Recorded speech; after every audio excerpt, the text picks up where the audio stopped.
Welcome to the Automotive Diagnostic Podcast.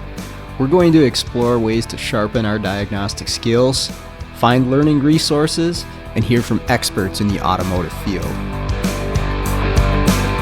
This podcast is brought to you by Jarhead Diagnostics. Jarhead Diagnostics manufactures in-house diagnostic equipment and storage solutions, as well as distributes for companies like Pico, ATS, and TopDon. One of my favorite tools that I've bought from Brandon and Jarhead Diag is the case for the U-scope. If you don't have a U-scope, you probably should, but if you have one, you got to get one of these 3D printed cases, has a magnet on it, has a full-size BNC lead that you can connect to, and it gets rid of the weak point of that scope, which is the mini BNC connection, which is pretty fragile. This case makes this thing nice and secure and makes it an even better tool than it was.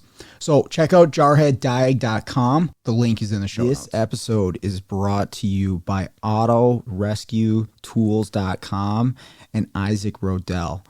If you're looking for scan tools, key cutting equipment, programming laptops, Isaac is the guy. Not only does he have an extensive list of all of those things I mentioned, his support after the purchase is top notch. I bought my Dolphin key cutting tool from Isaac several years back, and he has helped me out every step of the way.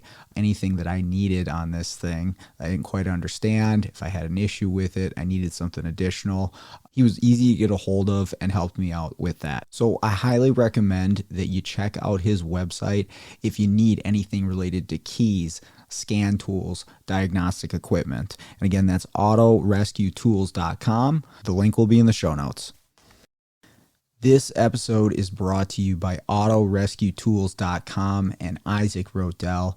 If you are looking to get into module programming, but you are not sure what kind of laptop you're going to need or how to set it up for programming, Isaac is your guy. He can set up laptops specifically to do control module programming for specific brands with partitioned hard drives and all the software that you're going to need to do this. He also sells key cutting equipment, scan tools, and other diagnostic equipment. I bought some stuff from him in the past, and the support is phenomenal. So I highly recommend checking out the website. Again, that's AutoRescueTools.com. The link will be in the show notes. Hey, what's going on, automotive world? Welcome to another episode of the Automotive Diagnostic Podcast. My name is Sean Tipping, and I will be your host once again for today's episode. Thank you so much for joining me. Today on the show, I've got Zack Mcclain joining me. He's been on the show several times before. Good friend of mine, awesome mobile tech, Locksmith. Today, we are going to be talking about the other side of the table in regards to the NASTF conversation. If you listen to last week's episode with Tanner Brandt, and I suggest you do that either before or after you listen to this episode, we're really going to be taking the other side of the discussion debate in regards to the NASTF email that was sent out about VSPs and Locksmith immobilizer type tools. Now, obviously, if you've been online, you talked about this with anybody, there are some strong opinions both ways, right? A lot of different perspectives out there, and it seems like a lot of people are fairly entrenched in one side or the other. But what I thought is really important is to have both sides of the discussion, not just to fixate on one, even if I think one side or the other is correct, or if I lean that direction, I still think it's important to hear the concerns of the other side, the other perspective, because that's the only way that we make an overall improvement is if we hear from, all of the professionals in this field, our peers who are doing the same or similar things as us, and, at least consider the concerns that are regarding the things that are happening, right? That's the only way that we can really improve things and make them better. So that's why I'm having this discussion. So you might agree with some of the things that are talked about on today's episode. Maybe you don't, and maybe you felt that way last week. Maybe you didn't agree with some of the things we were saying. And there are some strong opinions in this episode. But again, I think it's important to get that stuff out there. So listen to this with an open mind. And again, check out the episode from last week with Tanner. And then you can make a decision for yourself where you stand on this. But either way, it was great talking to Zack, and I really appreciate him sharing his honest opinion. So with that out of the way, let's jump into the episode. Well, good evening, Zack. How's it going? It's going, man. Dying from the sickness, whatever I have. Yeah, it's going around. I know a couple people, and kids are sick, and yeah, it's that time of year it happens. Yep. You were sending me the link to a new house that you just bought. I was actually just scrolling through the pictures right before we hopped on here. That's pretty cool, man. Congratulations. I'm stoked. I didn't know how I would ever buy a house without selling a kidney on the black market and other shady Especially things. Nowadays, yeah. Yeah, and only 6.6% interest. Woo, what a deal in today's market. Which actually it was the lowest rate we could get, and it was lower than a lot of the quotes, so yippee. Yeah. Well, and compared to 6-7 years ago, it's double, whatever. But talk to people who bought a house in the 80s or something like that, and it's not too bad. I think when I got my first one, it was 5 and some change, and eventually refinanced and stuff. But it's so worth it to get into your own place and establish yourself. And it's just you and your wife. You don't have kids, right? Nope, just the cat that you can see right there. Fur babies. Yeah. Yep. Okay. Awesome. When's the closing? When you move in? So April 10th should be our closing. Had the inspection today. Inspection went well. Found a lot of little things hopefully we can negotiate with, especially in, like we said, the market. Hopefully we can get some more off. But yeah, all things going well from this point out. I will be a homeowner officially as of April 10th. Oh, that's awesome. And then yes, yeah, and then the work will never end. There's that part of it, but it's totally worth it. Man, I try to stay professional, not use mechanic shop talk, but it's like having a shitbox car. There's always something broken, and I love the shitbox life. I drive them, so it's going to be like another shitbox in the fleet, man. I'm just going to work on it. So, yep. There will always be a project. Like, and as soon as you finish one, oh, okay, well now that's broken. Or, I mean, even if you get all the broken stuff fixed, then you're like, well, I want that better. And this next project comes around, and yeah, it's good though. I mean, you spend, a decade or so in a place and really put a lot of effort into making it yours. And especially if you're doing the work and building stuff up, it is really cool to have your own place that you've set up the way that you want. So yeah, I'm happy for you. That's so cool. Thanks, man. I'm still sitting on the edge of my seat until April 10th. I'm gonna be not believing any of this is real. So yeah. You sign a stack of paperwork about this tall, and you feel like you signed your life away. But 30 years. Yep. Cool. Well, what else is going on? How's business? How's school? Well, that's another discussion. So I had to take a break with the house situation. We knew we wanted to get into a house so we could, have a fixed housing cost, because rents are skyrocketing where I live. If you just type in Google Fayetteville, Arkansas rental, you will find news story after news story after news story about how our rates have increased higher than almost anywhere in the entire country. So financially, it was really difficult to continue to pay for school. I don't do debt. I try to avoid it at all costs up until the house.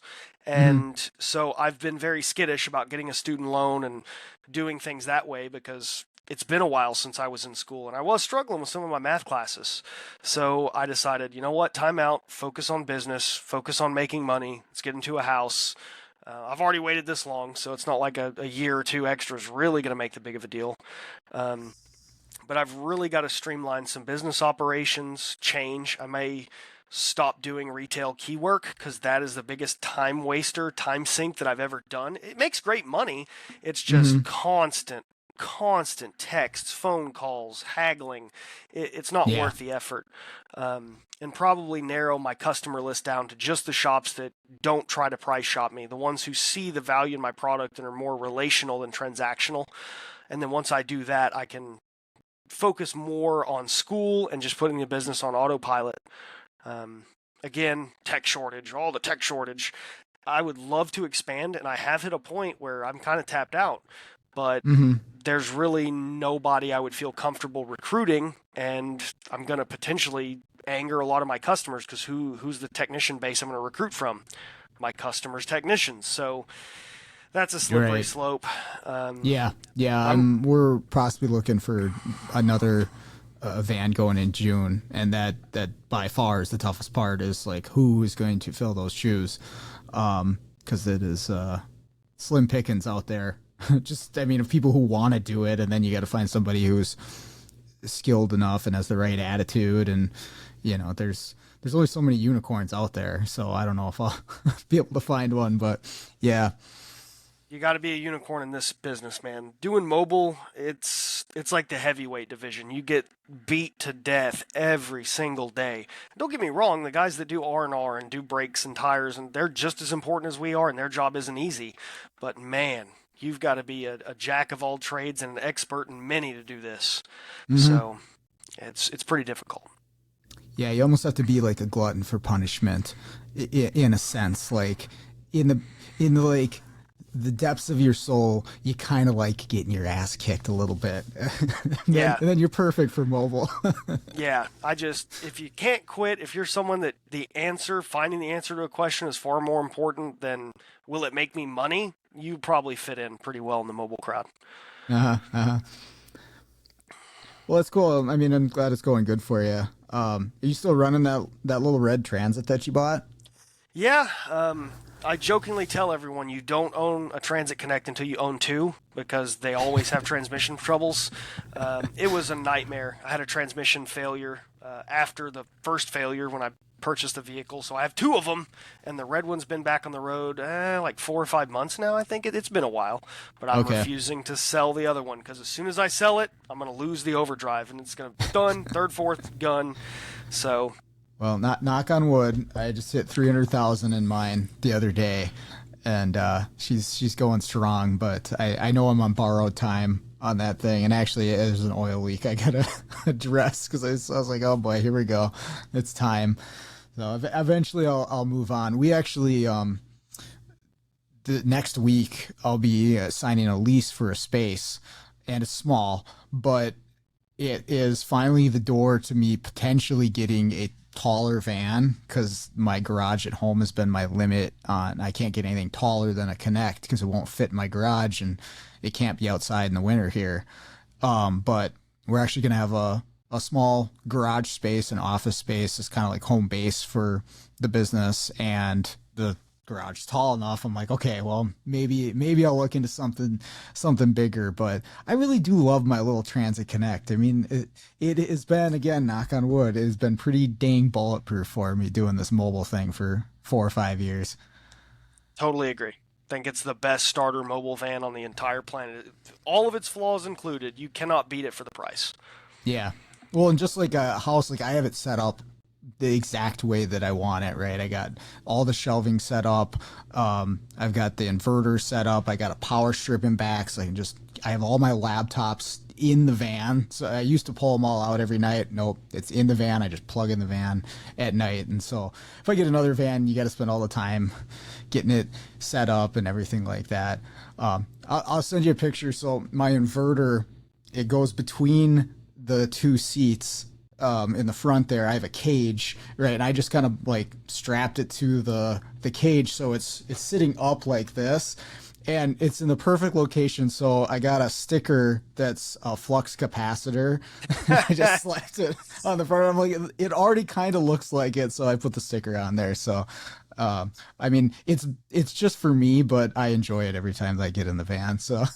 Adding your personal touch. Like you said, it's like home, man. Like I spend as much time in that van as I probably do at home. So, I mean, I put stickers from all my friends in on the back shelving or the back side of the shelving in my van. So every time I open the doors, I get that little pep talk.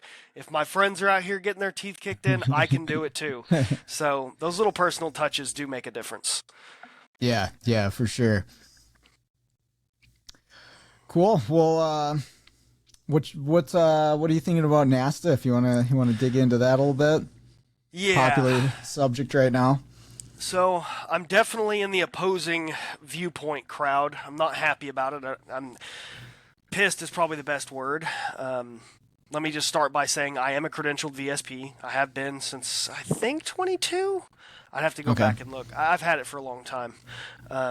So this isn't going to affect me directly, but I'm very, very against it, and I think it's a joke, to be quite honest.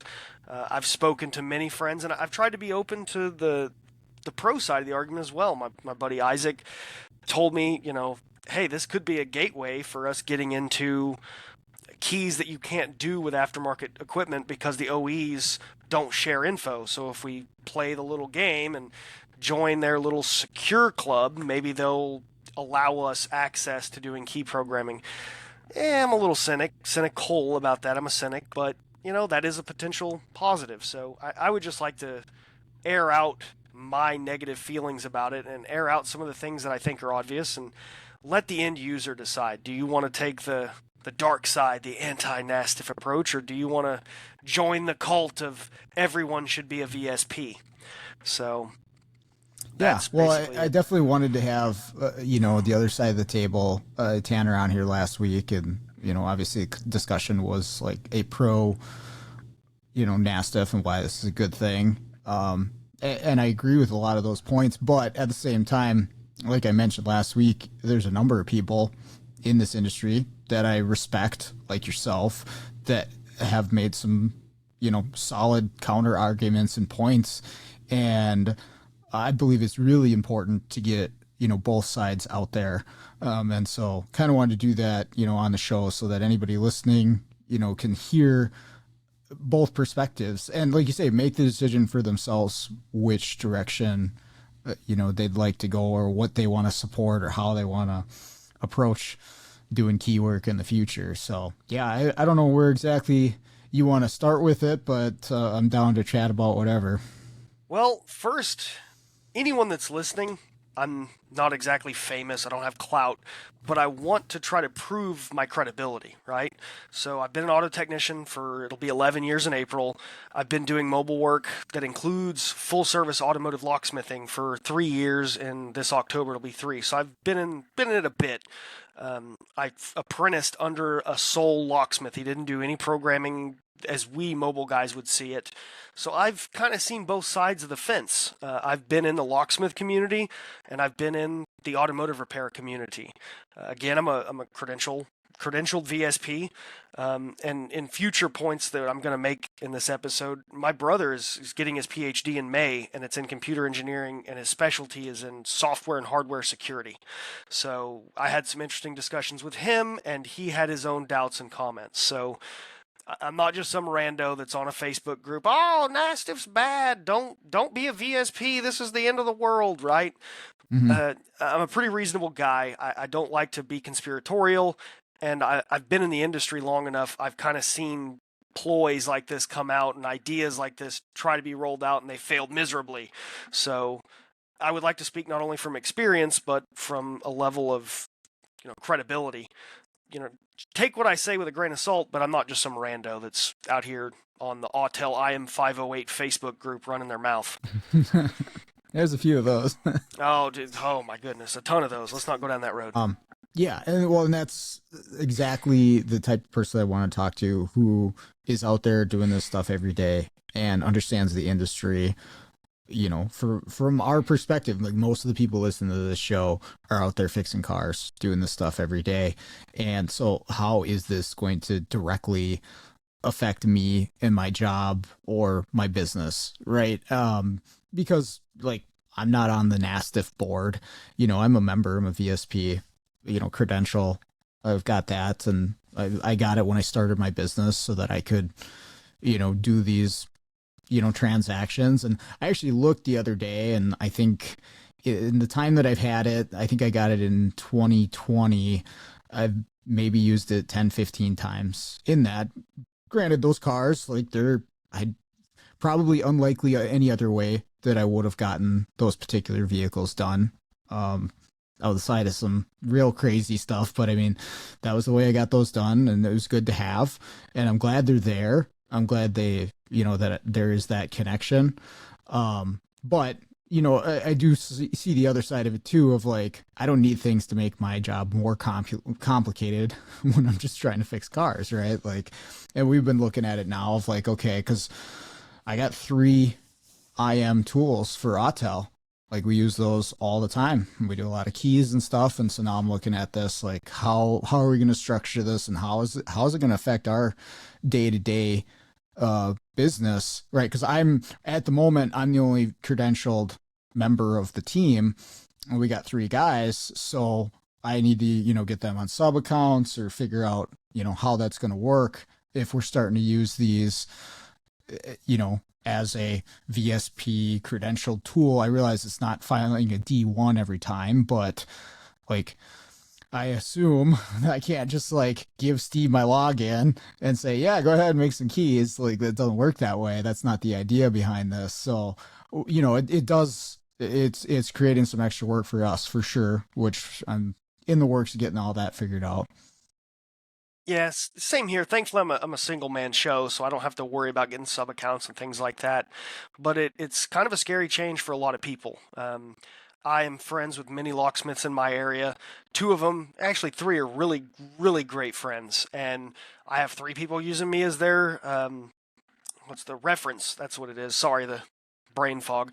They're using me as their reference for their VSP credential application. I'm happy to do that. I want to see more people get involved with NASTF. I want to see more people get their VSP credential because, like you said, those cars that nobody else can fix, program, whatever, sometimes you hit a brick wall and there is sadly no other option. But thankfully we have the NASTF transaction system that we can resort to. And I say resort because it's always my last thing. I never want to use it if I can avoid it. But we have that to fall back on, and we have them in our side of the ring fighting for us to have access to these, OE software scan tool combinations and service information and things of that nature. So I'm right on board with you on it. What's the I actually don't know or haven't talked to any locksmiths about this. Do you know what is the general opinion, or at least the people that you know, about something like this? So it depends on the locksmith you talk to. The guy I apprenticed under, his name's Brad Boyd. Excellent guy. He's an amazing locksmith. Jokingly call him Brad the Lock God. I mean, he is well known, I think, in the locksmith community for his skill set and his willingness to help others. I have never met someone that is against the VSP system other than me. More so Brad. He's against it as much as me, if not more. And the opposing side, which a lot of locksmiths are definitely against it, the opposing side is, yippee, this is going to kick my competitors out of the market, which is kind of a half truth. But instead of, critically thinking about what this change will do to their business, their first reaction is, yay, less competition, let's drive up prices. And I'm not against charging a fair rate for what you do, and you shouldn't do it for too cheap, but they're cheering on the demise of other people rather than trying to look at this system and analyze, is this actually going to do what it is touted to do, and how's this going to work? And that's kind of sad, but those are the 2 camps that I've run into, and there's a huge split in my group's probably 50-50. So that it's not just a barrier for the sake of there being a barrier. You're looking at it being something effective to what they're trying to accomplish or attempting to accomplish with it, right? Yeah, there's the attitude of, we hate the trunk slammers, we hate the hacks, and don't get me wrong, man, I really hate it when I have to go clean up a mess that another, air quotes, locksmith created. And there's some really great guys around me, and there's some people around me that shouldn't be doing this, and I have had to clean up some messes that they've created. So I totally understand the disdain for the unskilled and the cheap guys, but this system isn't going to get rid of them, and they're still going to be here. And if your sole purpose for liking it is to cheer on the demise of your competitors, it's a bad look in my opinion. So, well, let's get into the idea behind it. At least from what I have seen, is to help reduce vehicle theft and to help prevent theft of tooling from technicians and shops. And unless there's something else, that's what I saw was from NASTF or the people involved with NASTF. That's why this was put into place. As far as those two things go, I mean, what are your feelings on the effectiveness of something like that? Do you think it's going to help with either one of those? Well, again, I hate to use shop language, man, but this is a load of horse shit. It's not going to stop theft. It's not going to stop theft of tools. People are going to bust windows out. They're going to pry doors open. They're going to hold people at gunpoint for whatever they have, whether it be a wallet, a cell phone. I mean, just because your iPhone has a secure Apple ID doesn't mean that it won't get stolen, shipped off to China, and then unlocked at a board level. So spare me the lip service, okay? This isn't going to prevent theft. It isn't going to prevent theft of tooling, and it's not going to prevent theft of cars. This is a voluntary system, so that means that the scan tool manufacturer has to agree to join it. And again, I'm not at the board level of NASTF. I haven't been involved in these conversations, so there might be some factual inaccuracies, but to the best of my understanding, it seems like if you don't play ball, you lose access with ETI, right? And Yep. I don't want to go into a huge spiel about ETI, but that's how a lot of these scan tool manufacturers get information to build their tools, like what address line does this module belong to, or what's the address of it, and what do these headers on these messages mean, so that they can build their scan tools without having to start from scratch, right? Mm-hmm. But let's be real. The Autels and Launches and X-Horses of the world exist in China. And when's the last time China played by the rules and wasn't stealing Right. everyone's intellectual property? You go set up shop in China, the first thing that's going to happen is the CCP is going to come in and steal all your IP. So tell me again how this voluntary system is going to incentivize these manufacturers to do it. It's more so about money and their ability to sell in the US, because I'm sure that there's probably going to be a lot of agencies at the federal, state, and local levels that are like, hey, we want to put rules in place to not let these tools be sold because car theft, right? Mm-hmm. But yeah, it's voluntary, air quotes. Well, that is something that I was wondering is, yeah, voluntary, and obviously Autel sells a ton of tools, and specifically when we look at the key world, those IM tools and the KM100s and that stuff is everywhere for sure. They sold a lot of those things, and if at least the way I looked at it, this is going to be a reduction in sales for them because there's going to be a lot of people who can't do anything with a KM100 if they need a VSP credential. It's going to be somewhat of a pointless tool at that point, besides a few functions. But so that's a hit to the sales for Autel. So then it makes me consider, okay, well, why would they choose to do this? And I think what you're getting at is probably correct, is they want to be able to sell their tools in the US, some sort of, like you say, authoritative crackdown from the government or some agency like that. That is the thing, is it's based in China, and I mentioned it last week. Obviously they've definitely stolen a lot of software. I mentioned the 708 that I used, the DS708 Autel, is the first one I bought, and I was blown away at the functions that I had in that tool. But they got sued over that like crazy, because I think one of their versions you could program GMs with it, like literally program GMs with that thing when it first came out, because they just copied and reverse engineered everything out of every tool. So I don't know. Do you think there's going to be any reduction in that? Like specifically from Autel, obviously we have no idea, but is something like this going to actually reduce that amount of that stolen software if they're now part of this partnership? Absolutely not. I mean, look at every single industry in China. They all steal. They've stolen from Boeing. In fact, I was watching a cool little mini short documentary last night about IP theft and China's corporate espionage, and these guys will not give up. It's their military that is basically funding and facilitating these organized attacks on everyone. They stole what, 22 million, I believe. Again, fact check me, listeners. Don't believe anything I say. But around 22 million documents from the federal government, I believe, where they had stored like applications for security credentials. These guys they've got a vacuum, and they're sucking up every bit of information they can get. Okay, Autel China and Autel US are probably two separate entities as far as the U.S. government and the Chinese government are probably concerned, right? And I'm sure Autel China could care less about these rules because they don't sell, quote unquote, they don't sell their tools here, right? It's Autel US who you're supposed to buy tooling from through authorized distributors, right?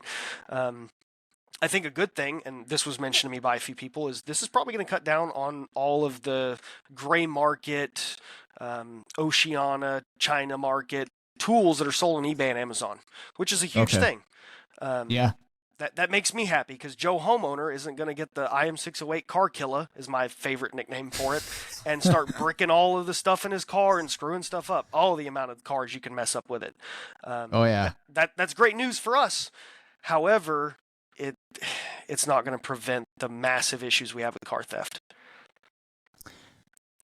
So, looking at an organization like NASTF and what they're potentially capable of doing, is there a more effective way to approach something like this in your mind? Now, again, like I start to think about stuff like that. I'm like, me personally, Sean, I'm not qualified to figure all that out. But I am curious to know, like, what are other people's thoughts on that, as far as like, how could something like this be more effective in order to prevent car theft? Because that would be, pretty top of the list for me too. Obviously, I don't want my tools stolen, but I guess I kind of put that more on myself, of like, okay, I need to protect my personal property the best that I can. But the car theft thing, what could they do to make this better?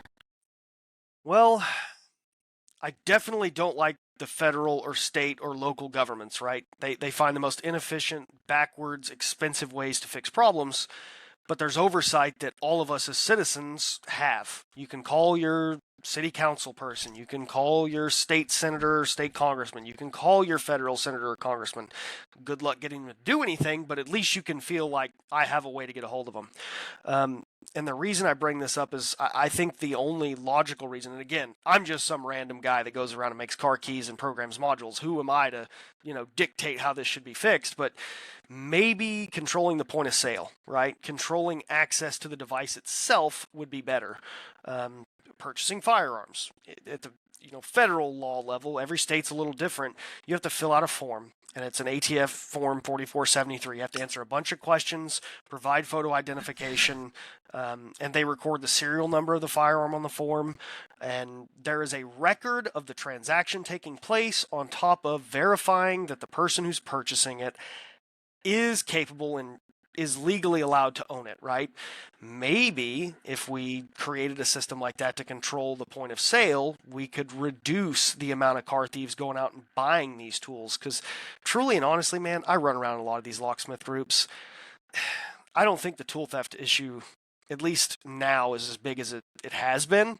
And I think a lot of these guys are probably ordering cheap key tools from eBay or Amazon, and they're going out there and, stealing cars, lifting them as quickly as they can. So if we could control the point of sale, that would be, in my opinion, the most efficient way to do it, because now once you have it, it's yours. There's no online requirement. I live in a rural area. If you expect me to get online, and I've heard the 24 hours of access stuff, right? I've heard it all. But when I go out in the sticks in rural Arkansas, I may not have turned that tool on in 3 days because I've been using other tools. Sure. And now I'm stuck. I've got a single mom who needs her car, and she's not going to get to drive her car because we have these dumb rules that are, virtue signaling. They're all about image. They're not actually about preventing theft. And this poor lady's inconvenienced. I've wasted fuel, and nothing was fixed except me being a rule follower, I've been inconvenienced and the customer's been inconvenienced. So I think point of sale is probably the best way to do it. But again, that's a whole different can of worms. Letting the government control something, it's pretty scary. Yeah. And Yeah. I've I been to don't the know. DMV. I know how government run Yeah, operations go. it doesn't operate. It doesn't run. That's the Yeah. sad part of that Yeah. idea. They don't have any competition and very little incentive to do better. That's where, and I'm fully on board with you there for sure. I want as few regulations, from the government as much as possible. And I guess that's where I personally like an organization like NASTF. And maybe I personally have, some privilege there because of the people I know. But that's the thing, is like, I know these people, or some of them, not all of them, but I've met them. I see them at trade shows. I can interact with them. Now, not that that's going to change anything for me personally, but I guess I just like to know that, okay, I actually know some of the people that are making these decisions, where I don't know if it's the government. Like you say, yeah, you could call your senator or you can vote and stuff like that, but you can go to the NASTF meetings as well. They have those committee meetings and stuff like that, and there's the option to voice your concern. So, I mean, I guess that part of it I definitely like. But yeah, so your thought is to regulate how you get the tool in the first place, and then what you do with it after no one's watching over your shoulder. Well, I mean, let's come back to the firearms example, right? If someone busts into my house and I haven't taken the time and tried to secure my firearms and I've made them easily available, it's my fault that person was able to access my firearm and use it, correct? Would you Sure. agree with that statement? Yeah. So me as a security professional, not only from the title of VSP, but I deal with security all day, every day. It is my responsibility to secure my tooling and to make sure it's safe, right? Yep. And it's a personal responsibility thing. I'm one of those horrible people that thinks it's the person's responsibility to make sure things are fixed, not a group like NASTF or the government. But you should be doing what it takes to keep your equipment safe. Not going on service calls at midnight into a bad neighborhood. That's probably a good idea. I don't typically get my tools out if I feel like there's something up. Things of that nature, because that would probably help cut down on theft. I fully agree with that, for sure, 100%.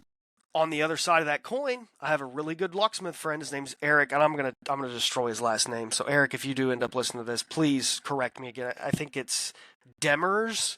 He teaches courses for American Key Supply. He is a really good locksmith, and I truly believe that he is on that cusp of learning the things that we as technicians know, so that he can do a better job in locksmithing. He has a van, and he had like the master lock padlocks that are recessed over his doors. He has a facility that's behind a fence, I believe. I'd have to go back and look at the pictures. And he's in LA. His van got busted into. They literally pried the doors open. And once they got in, they stole everything. We're talking probably tens of thousands of dollars just in keys alone. All of his equipment, Autel IM608, probably a Smart Pro, like all the stuff he had. So they basically got a free ticket to car theft. And that guy was making every effort to prevent theft from happening. So I understand the people that are in the cult of let's create regulations and rules are probably going to be like, oh, well, you didn't think about this. I did. And I'm trying to be reasonable about it, but I don't think extra rules and hamstringing people who are already doing the right thing is the solution.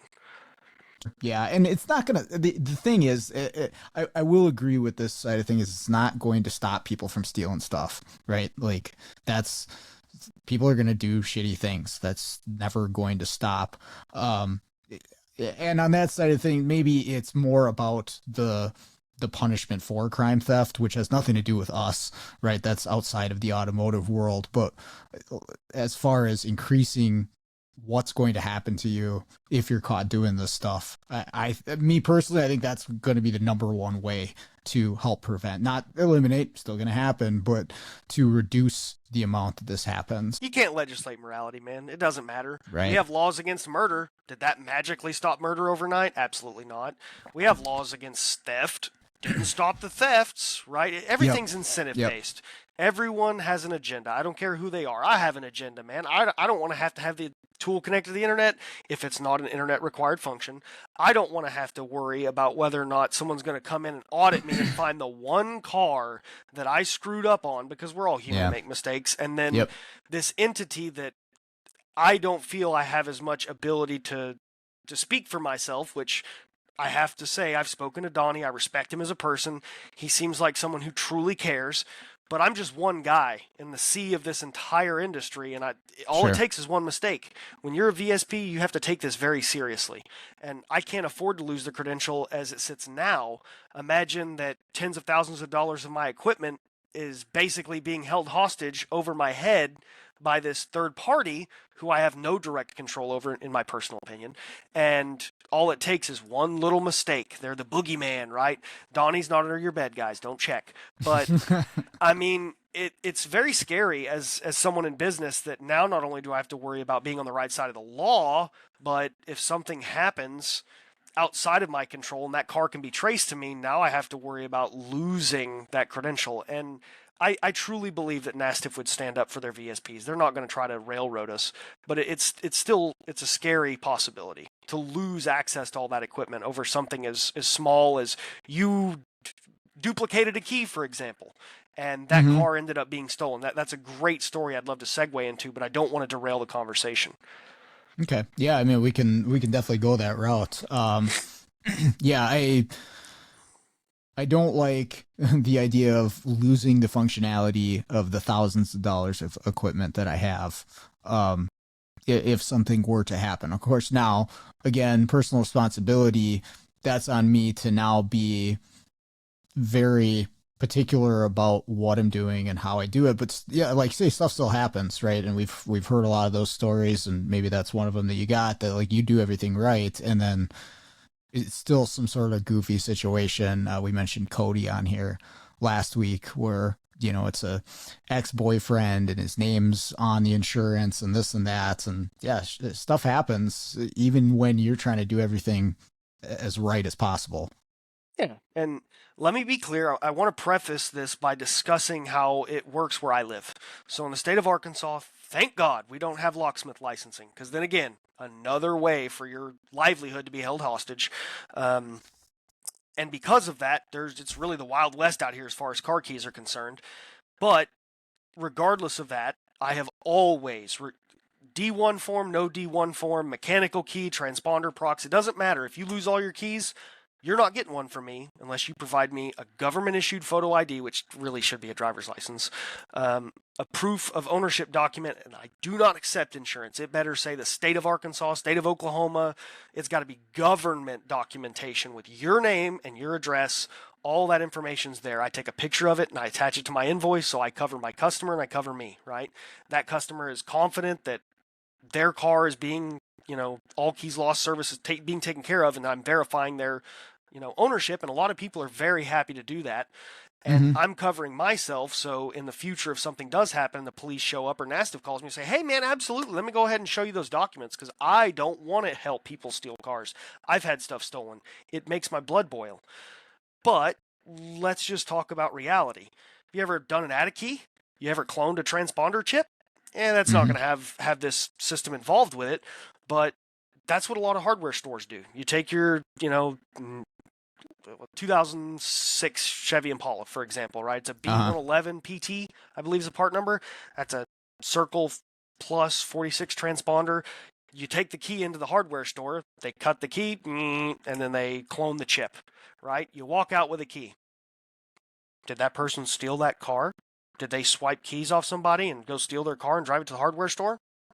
Is the hardware store enabling car theft? Are we going to need a VSP login to go to the hardware store now? And again, I'm probably being a little bit over the top and hyperbolic, but in ATA key situations, it could. Yeah. In ATA key situations, I truly don't understand why I need to be held to the highest of standards, but anyone and everyone that runs a hardware store with a key duplicator and a cloning device, they're off the hook. That's anti-competitive in my opinion, right? So let's move forward to the story. I had I think it was an 11 Hyundai Sonata. The good old Kia boys, right? Kias and Hyundais are some of the most stolen cars on the planet. Yeah. And this particular Hyundai was just a mechanical key, man. If you could stick a screwdriver in there and break the lock, you could take off in the car. Guy had just bought it, texted me and said, hey, just bought this car. One key. How much would you charge me to make another key? I was at an affordable price. He was happy. We met at a public location. Because I don't have a storefront, I try to, meet people in the middle, literally and figuratively. I meet them in public, open spaces that are well lit, have video cameras, so everyone is on the up and up. He hands me his key, cut it. I go to the car, turn the key on in the ignition, make sure the car starts, turn the key in the door. It locks and unlocks. Job done. Well, I'm a little bit particular about how I do things, and we all know the ever since yous, right? The since you jobs. Ever since you changed my oil, my daughter's pregnant. These people are out there. So every car is getting a pre-scan. I am the Oprah of pre-scans. You get a pre-scan. You get a pre-scan. Everybody's getting a pre-scan. And so I plugged my IM608, in this case, it was the first grab, went to the diag side, scanned the vehicle, and every invoice also has the last date of the VIN number. That way I can keep track of cars, track of customers, et cetera, et cetera. So I look at the VIN number on the B pillar of the car as well as the door, because on this Hyundai product it was a little small tag on the door as well as the B pillar while my scan tool is scanning. I'm trying to be efficient. Look down at the B pillar. It's all lopsided. There's glue residue. And then they had sliced where the barcode was, and the barcode was partially obstructed by this, obviously defaced VIN number. And I was like, this doesn't add up. So I look at the door tag. It's at a weird angle, and you can see glue residue. And I'm like, this is sketchy. So I had handed the guy the key at this point. I'm finishing up his invoice, scanning his car. The job's done. Walk to the front where the windshield is. You couldn't even see the VIN tag. All you could see was glue residue in the edge of the VIN tag where the glue had melted from the summer heat. It was August in Arkansas, okay? And it had sunk down into the dash. You couldn't see it. So I'm like, oh, boy, I don't know what I have just done. I thought I had just made a key to a potentially stolen car. First step, I go into the scan tool, look at my report, look at the VIN number. 2 different VINs. The VIN that had been tampered with and was present on the chassis of the vehicle, and the VIN that was stored in all the modules, different VINs. Okay. So at this point, I'm sweating bullets. I feel horrible for this guy because either he just got screwed on a potential car purchase where he has a rebuilt title car that's been, welded together and washed, or he's the best poker face car thief out there and he's, playing me a fool. Doubt it because he has a key, but still, anything's possible. Look at the guy and I say, who'd you buy this car from? And started asking and playing the 20 questions game. And everything seemed plausible. Everything added up. The registration he had matched the chassis VIN number. Everything the bill of sale he showed me, chassis VIN number. Didn't match the ECM VIN number. I'm freaking out. So I get on the NICB database. I think that's National Insurance Crime Bureau. It's a free resource. Anyone can use it. I think it'll let you know if something's a total loss, reported stolen.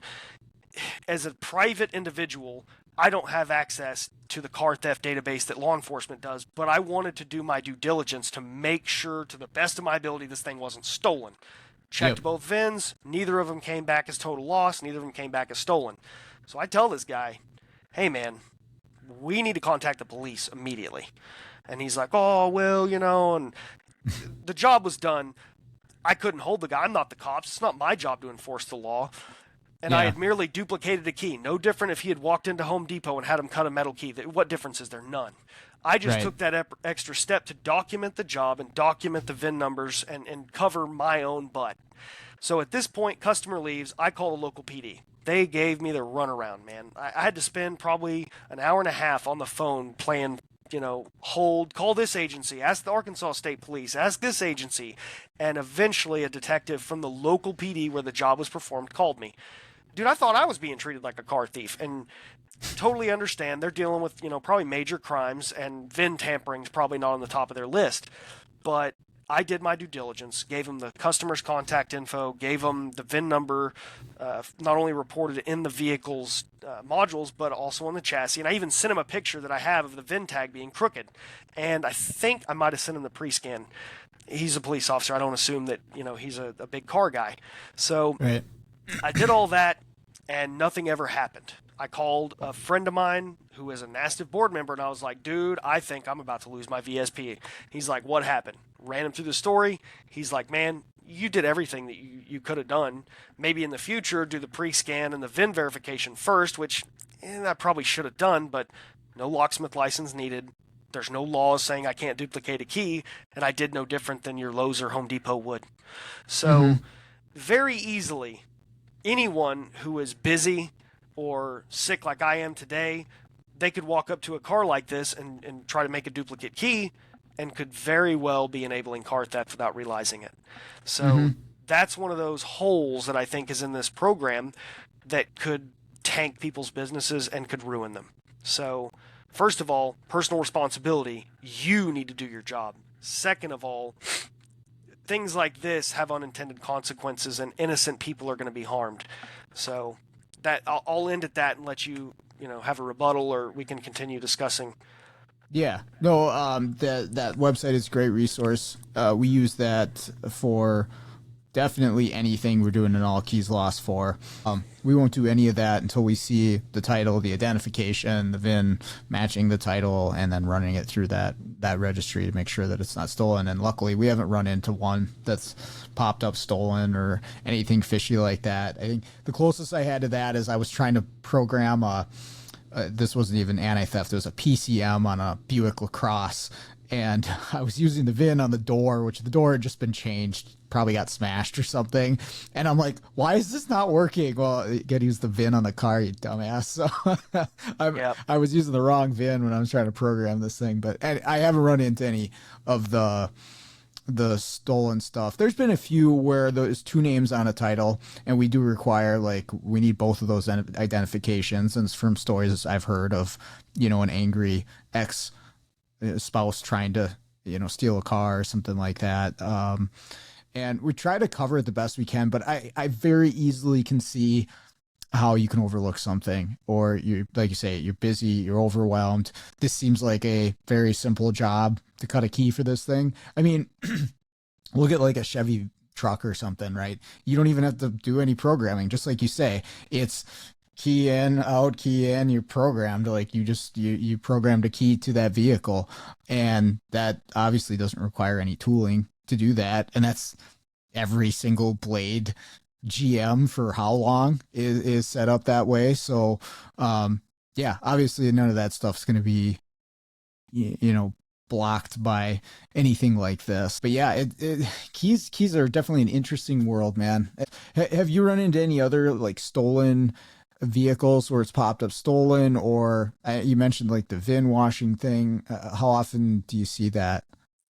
Man, I haven't run into anything. I'm very particular about who I do business with, and if I get a text from you, because I try to do a lot of business via text, I'm too busy to talk on the phone all day, and you ask me to do an all keys lost, the first thing out of my mouth is, well, out of my keyboard, I need you to send me a picture of the driver's license, cover up, anything you're uncomfortable with sharing, but I need to see your name and that it's a state issued document, and then I need to see some proof of ownership document that's government issued, either title or registration. Again, cover up anything you're uncomfortable with, but at least VIN number and your name. That's not at the end.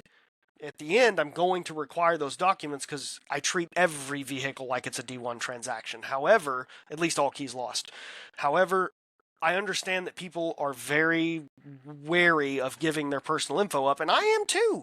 So I try to meet my customers in the middle, but I'm not wasting my time driving out there to find out that this is Billy Bob's car and Billy Bob died 3 weeks ago, and supposedly he gave it to Jimmy over here, and Jimmy's wanting a key made for it. I get those calls all the time, and that's how I pre-qualify the customer before I ever go out there. I say, hey, if you can provide me proof of ownership, you can provide me photo identification, which should technically be a state issued driver's license.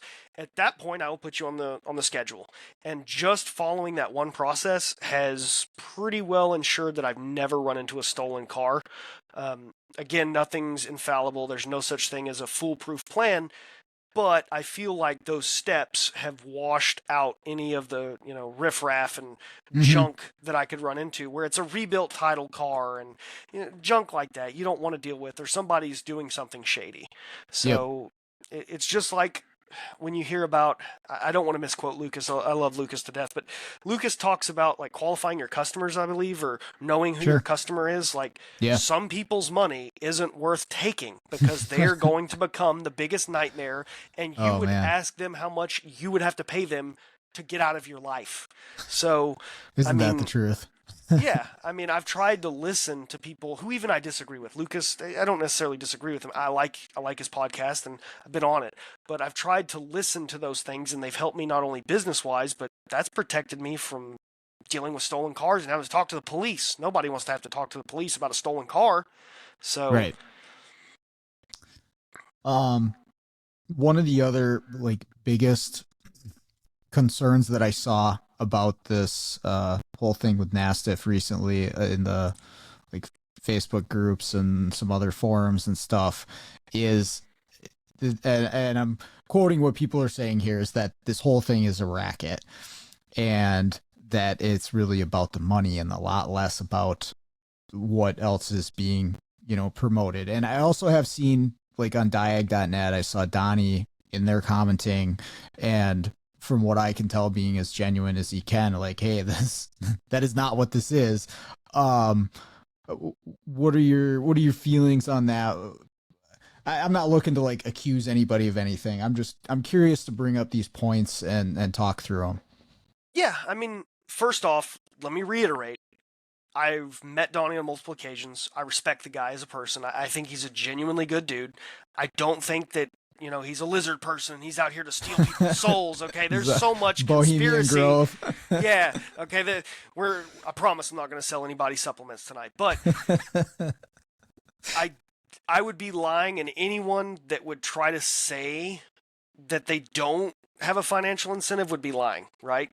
NASTF is a nonprofit, but nonprofits still need money to operate. And if you could, say, force people's hand, that would be in your benefit. And I'm not saying that that's NASTF's sole reason for doing this. Listen, NASTF has 100%, I don't think anyone can argue this, has done more good for the industry as a whole. The net change has been good. Okay, not here to criticize them, not here to attack anyone individually. However, anyone who's like, oh, this isn't about money, they're either lying to themselves or they're lying to you. So this is 100% about the money. Maybe not the same way that they mean it in these Facebook groups where anyone can have a voice, but I mean, Autel. Let's just talk about Autel. And I don't want to dog them. I use their tools. I have friends that work for Autel. I think that there's a net benefit to using their equipment. But do you think they want to give up the ability to sell tools in the United States if the feds or states were like, oh, you can't sell XYZ in our state, and just so happens that Autel's listed? You're crazy. Autel's, air quotes, voluntarily participating because they know that this is a huge market and money is what keeps them in business. So they don't want to lose access to the market. Companies like X-Horse. I love X-Horse equipment. Everybody, hates on me because I use my Key Tool Max for everything.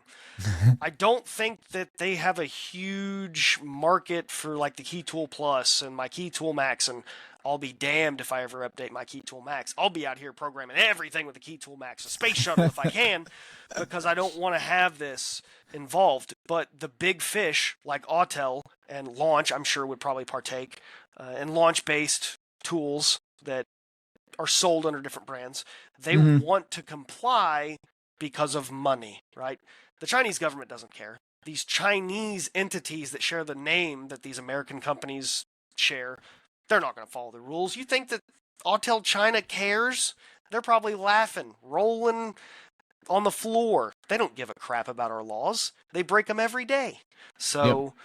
I mean, there's going to be easy ways to bypass this, and I'm not going to give a bunch away because I don't believe in educating thieves, and I will talk to people on an individual basis or in trusted areas, but again, this isn't going to stop anything. It's just going to make Autel tools and launch tools and these big hitters participate in this, sham as I see it, because they don't want to lose access. And don't get me wrong, I think that NASTF is genuinely wanting to solve the tool and car theft problem. I don't think that this was solely like, oh, we want to make money from DSP applications. I don't think that's it, but we would be disingenuous to say that there's no financial incentive that NASTF has for this to roll out because everyone has an IM 608 at this point. The trunk slammers, the professional shops, the mobile guys like me, everyone's got one. And if you don't want your tool held hostage, guess what? You got to pay the ransom. So, again, not attempting to personally attack any individual, but there's financial incentives. Follow the money. Everyone has money at stake in this process, and that's probably what's driving this. In my opinion, again, please don't think that I'm some infallible person. No, I appreciate you being honest with your opinion. And I don't think anyone on either side of the table could deny that they've got a stack of applications in the last couple weeks that they may have never seen before. Okay, that's true for sure, right? But now, okay, they've got to handle all of those new applications that get approved, now process them, and then handle all those people that are now VSPs in one fashion or another. So yeah, obviously there's going to be, some more resources. Now, on the company side of things, I could definitely see what you're saying there is that they're playing the game so that they could still sell their tools where they're making a bunch of money right now. I mean, why wouldn't you as a business owner if that's the steps you got to make? Like if somebody, I mean, I guess that's kind of sort of what this is, like if somebody said, hey, you want to keep doing your business here, Sean, you need to join this club, do this thing, pay this money. Okay, hey, it's reasonable, cool. I'll do this. I'll jump on board with this group or sign up for this thing so that I can still make money and run my business the way that I've been doing it. Yeah, well, why wouldn't you? I mean, depending on what it is, but I hear what you're saying there. Yeah, and I'm trying to play the middle as best I can. And like I said at the beginning, we all have an agenda. Like, I'm lazy. I don't want to have to every single add a key be like, hey, show me an ID, show me a registration. The customers just won't. They'll just go somewhere else. They'll go to the dude who doesn't have a VSP at risk because he's doing all the cheap, easy keys on, the gravy work that I would really appreciate to have. And those trunk slammers, as we like to call them in the locksmith world, they're just going to keep slamming their trunk and going and making cheap, easy keys. And yeah, easy does it. Easy money. Yeah, and there'll be a whole new slew of tools that'll get around things in different ways. I know that's not going to stop either. It'll just be, some other Chinese or foreign brand of something that bypasses something in some new way. That's going to be out there for sure. I don't want to get sidetracked too much. Really, man, we've hit almost every point, I think, except for like title washing, which it's kind of irrelevant. I did want to talk about security through obscurity in the locksmith industry and how I feel like it shot itself in the foot. Okay. I don't know if that's something you want to talk about, and this is your podcast, so you lead the way. Let's hear it. What do you got? Well, I am very tight-lipped about making keys. I'm not going to, give an instructional video on YouTube. I'm not going to teach a customer how I'm making their keys, but I don't care if they watch. There's a sense of anxiety around anything security related, your home security, your car, and being open and transparent is a way to educate people. If people truly understood how things worked and the security flaws, we would probably see a lot tighter security, right?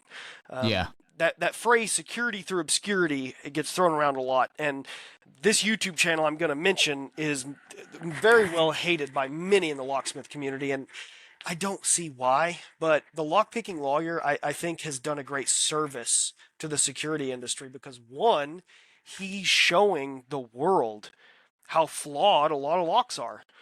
Sure. If people didn't understand that you can pop a master lock open with 2 hammers, if they don't understand that, they're just going to start putting everything behind a master lock and woo, your boat just got stolen because you used a crappy master lock on your gate at your house. I mean, yeah. Once I started using Leashy, it gave me a whole new thought process of how vulnerable my car is. I'm like, oh, it was that easy. Like, I mean, not all of them. Some of them kick my ass, and it took me a while. But like, some of them are really freaking easy to get into the car through a lock. And I'm like, well, it's not as secure as I thought it was. Yeah, and security through obscurity. The locksmith trade, I feel like I was very lucky because I was baptized by fire. I got dropped right in with Brad, and we just hit the ground running, man. Like European cars is what I started learning locksmithing on. So Okay. everything has a high security key. Almost every job we did involved some level of EEPROM or more advanced tool than just an IM608. And that's great, but I mean it was still a fairly easy task if you had the right equipment, right? And hiding this behind closed doors, it does serve a purpose. You don't want to devalue your trade, right? Trade secrets are critical to keep secret. But if we don't educate customers and we don't educate the industry about security flaws, they will continue to exist. And that's why I'm so anti security through obscurity. And let's be real, it's already out there, man. Everyone on YouTube's making key videos. It's the hot thing, right? There's a Yeah. guy that makes them. I'm not trying to speak negatively about any person because I'm sure he's another honest guy, just like the rest of us trying to make money. My Keys Automotive. Yep. That dude is giving out step-by-step instructional videos. Oh, you buy an IM608. Multilingual too. Yeah, and he does put out Spanish videos. And I'm married to a first-generation American. I'm glad that he is giving a resource to people who may not speak English. That's great. But he's probably telling people a little too much. A simple demonstration of this is how easy it is to break into someone's car. Pick a lock, Yeah. take all your valuables out of your vehicle. I think a really common theft in my area, because of the environment I live in and the views of people where I live, gun thefts are very common. People leave their firearms in their cars. That's irresponsible and unsafe. And if people understood how vulnerable they were, not just a brick, I mean, all it takes is a brick, knock your window out, boom, free Glock. And quit putting Glock perfection stickers on the back of your tan Toyota Tacoma. That's a free gun sticker. I mean, seriously, if people aren't aware that what they're doing is so reckless, they're going to continue to do it. And then the counter argument is we all understand how dumb it is to text and drive, but every day when I drive down the road, every single person staring at their phone, not looking at the road. But the few people who didn't know and who then are informed that make the changes, that's worth it in my opinion. So the security through obscurity stuff that the locksmith industry clings to with, almost violent tendencies. I mean, I have heard rants like, I wish I could meet the guy who made that video. I'd beat him to death. I understand being upset about, losing your livelihood and so much competition that the market is devalued to a point that no one who runs a legitimate business can make money. But there's got to be a middle ground, man. We can't have the security through obscurity guys that are going to rule it by, here's the little Wizard of Oz curtain. We're going to pull it back just to show you because you're a part of the team. Oh, close it real quick before the customer sees. And we can't be the dude putting YouTube videos out like, hey, this is how you steal a Hellcat. You pull this panel off and here's these connectors and you stick these two needles in here and woo, check it out. Plug in a KM100. Vroom, take off in a minute. So we have to find a balance, and we need to probably self-police. I mean, heck, the other day, a good friend of mine posted a picture of a BMW that he was working on. I think he did like a used CAS 3 module that he cloned over, but he ended up posting a picture on Facebook with a VIN number and an ISN. So I jokingly commented, hey, what's the address of this car? I'd love to come visit it, because that's all you need to steal it at that point. I mean, it's a pretty easy job. He did the work for me. Right. So stuff like that is where you cross a line. And I feel like the locksmith industry, through complacency, and clinging to this security through obscurity mindset, they have painted themselves in a corner. And that's not just the locksmith industry, it's car brands too. Like, look at Chrysler. How easy is it to steal a Chrysler? I mean, I would love to go to the local PDs around me with a KM100 and every Dodge Chrysler that they have, just make keys for them. Here, this is my public service to the community. I'm making you all free keys, but look how easy it is. And just bam, bam, bam, bam, bam, bam. And showing them what these tools look like so that the regular beat cop knows what to look for, right? But I feel like I'm just speaking into the wind because everybody's got their camp and they're stuck in it and they don't want to listen. Yeah. And you're right about the locksmith thing. That stuff there's gatekeepers to it. And even with the module stuff, although you've seen some of that been getting out into classes and things like that. And like you say, there's both sides of the table, because I've said before, if the thing that you do is only valuable because you can keep it a secret, it's not really that valuable. Like, if somebody just saw how you did it, oh, then now they can do it. Like, is it really that valuable? But yeah, should you be posting how to do all keys lost on YouTube for free for anybody to watch with tools that they can go on Amazon and buy? Probably not. You might want to rethink what you're doing there for sure. And I've tried to, like, personally keep like security related key stuff out of the content that I produce for that reason. Not because I'm trying to keep it a secret from everybody, but that, hey, some of this stuff is sensitive, and going back to NASTF, like, there should be at least some sort of vetting process in some way, however it's done, and whatever it looks like. Yeah, like, the professionals should hopefully be the ones doing these types of jobs, and sharing this information with each other. I mean, that's why chat groups are good for the most part. Some of that information you can keep off of like a public database anyways, or semi-public database. But yeah, you do want to be careful. Yeah, you don't want to put like a PIN code in a VIN, or ISN in a VIN number, or I even go this far. So like, if I take pictures of the keys that I make, right, and I put it in the invoice, and like, here's the key that I made. I'll cover up the blade just in case I have like a major data leak. Like, I might have the customer's name, address, the VIN number, the car, maybe the license plate, and there's the cuts for the key too. That they could just go make a key for it. So I try to think about that stuff too. Like, how can I be more secure in the data that I'm storing in my system? Because you never know what with the data leak or something like that, what they could get from these vehicles. Yeah, and I mean, just to try to summarize it and come back to the point, because my rants and opinions are worth exactly what all your listeners are paying for them, which is nothing. Realistically speaking, all we're doing is putting a very, very short barrier in front of thieves before they get to cars. I got to talk to Donnie at Vision, and I jokingly said, "What's next? A VSP login to buy a rollback truck to tow cars with?" Because, I mean, what's stopping thieves from social engineering a tow truck driver going out and buy their own? I mean, these car theft operations are probably not little individuals. They're probably someone recruited that's maybe in a gang, or in a situation where they can be influenced, and they say, "Hey, take this tool, take this key, go over this car. Let me show you how this works. And then for every car you do this to, I'm going to pay you like $500,000, whatever." So the little guy goes out and steals the car, and he brings it to the big operation, right? Where the people that are really involved in the top levels of car theft and, chop shopping and things. What's stopping them from, oh, well, I can't use a KM100. I'll just go get a Kodiak Chevy Kodiak, or GMC Kodiak, whatever. I'm going to go get a rollback truck. I'm just going to roll around neighborhoods until I find a Hellcat or a Challenger and roll up. Who's going to think anything of it? It's a tow truck. Maybe he's got car problems. It is a Dodge. So, I mean, realistically speaking, it's easy. Heck, if I was a car thief, I'd probably take that route. If you look at social engineering, wear a reflective vest, a hard hat, and carry a clipboard, you can get into anywhere. Man, I just knew that when I started this, I was going to have to deal with the cops every week. I just knew it.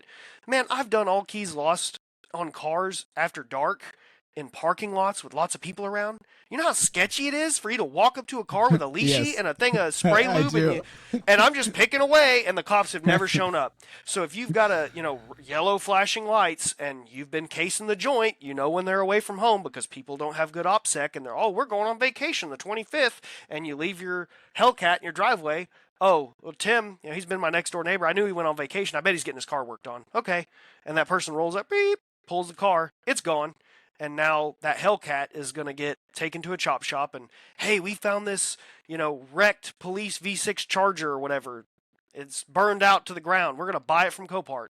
They buy it from Copart, and drill bits and peeling labels, and man, my Hellcat has a V6 in it now. I mean, I may be being hyperbolic, but I mean, VIN washing and title fraud, this stuff happens, man. And Sure. these big fish are not going to be stopped by this. I mean, all it takes is a rollback truck. Signal boosters. How many videos have you seen on YouTube? A guy runs up to someone's door and he's got this weird looking dish and he holds it up to their door, and then there's another guy standing right next to the car holding another device, and he gets the passive entry because you're boosting that proximity signal, jumps in the car, hits the push button start, vroom, gone. Are we going to start selling VSPs to people who sell signal boosters? Like, what? I mean, this is a slippery slope fallacy, and maybe I'm just an idiot who doesn't know what they're talking about, but truly and honestly, it's a joke to call this a car theft preventative. All it's going to do is slow people down, and it's probably not going to slow them down as much as people think. Well, all I can say on that is I don't think that whatever organization it is, NASTF or whatever, should do less or do nothing because these people are still going to continue to steal cars or do whatever bad things that they're doing, right? Obviously, yes, they are going to figure out different ways to do it, and they're going to continue to operate in that manner. But I don't buy into the argument that that means that, well, there's no point in doing this, right? Now, how it's handled in the details, sure, I'm open to discussion on that. And like I said, I'm probably not the qualified person to make the decisions on exactly what is the best and how it's the most effective. But I hope that as time progresses, what NASTF or a group like NASTF is capable of doing to help prevent this, they do pursue and continue to do. Now, again, like we mentioned too, they're limited, right? A lot of this falls on law enforcement. There's only so much, that we can do. We can do our stuff on our end to be secure, and hopefully NASA's doing what they can do, and then as law enforcement. But I hope that none of those groups of people, whether it be the VSPs, the people programming keys, or NASTF or law enforcement, just decides, oh, well, they're still going to do it, so well, we might as well not really put the efforts towards safeguarding this stuff. Or I heard the argument of like, well, now carjackings are going to go up, so it's making people more vulnerable. And I don't buy into the let's not pursue safeguarding this stuff because we're scared that this might happen. In that's the reciprocation to this. I'm not I don't buy into that, I guess. That's my one thing on that. Well, I respect you, and I think that you're an intelligent person. I think you're mostly right. I do personally think that carjackings will go up. It all goes down to incentives, right? Why do people steal cars? There's money to be made. Why do people get social engineered or recruited to steal cars? They're in a bad economic situation. They don't see another way out. We have to fix the problem, not the symptom. And this is very much, it feels to me like it's a symptom fix. It's, people are using an IM608 to steal cars. Let's make it harder to use an IM608. And I don't get to control this. I'm never going to be able to make this change not occur, but it comes down to the end user. Guys, there's so many tools out there that you can buy that are not going to comply with this. It's not going to slow me down in my business. I'm just going to have a preference for a different tool. And there will be a time where I'll have to use the IM608 or do a D1, and those times will still exist. But I just feel like it's wishful thinking. Well, like I said, I appreciate you being honest, and I think it's important to get everybody's opinions and perspective out there, especially if they're willing to be, respectful like you are, and talk this out. And, there's no, you haven't called me any names or anything like that. So I appreciate you coming on and talking about this stuff. I appreciate you just giving me a chance to speak out, because I'm sure there's a lot of people that are on my side of things, right? They're very much in the middle on it, and they're pissed. They're upset. And they don't feel like anyone's listening to them. I don't feel like I'm being listened to. But at least you gave this side of the argument a voice. And maybe we can, interact with NASTF and fix bugs and say, hey, look, this is a problem. And I truly believe NASTF will try to listen. And there might be some changes made. But it just is what it is. So it's in the end user's court now. Decide how you're going to do it. Join the dark side and do everything EEPROM, or keep using your IM608. It's your choice. I like doing EEPROM, so. Me too, man. I will do anything to avoid a D1. So I'll be out there EEPROMing anything and everything I can do without having to do the IM608 or the D1 form. Cool, man. Well, thank you for spending the time with me. I appreciate it. Thanks for having me, man. All right, that's going to do it for today's episode. I want to give another big thank you to Zach for joining me on the show. Really appreciate it. Always good to talk to him. Hopefully you enjoyed that as well. Right, this episode and last week's episode, maybe you're on one side of the fence or the other. Maybe you don't agree with everything that's been said on either episode. But let me know what your thoughts are. Obviously, as respectfully and intelligently as possible. But go ahead and put some stuff in the Facebook group, reach out. Always curious to hear everyone's different perspectives. That's how we improve. So anyways, thank you so much for listening. Really appreciate it. And let's get out there, start fixing the world one car at a time.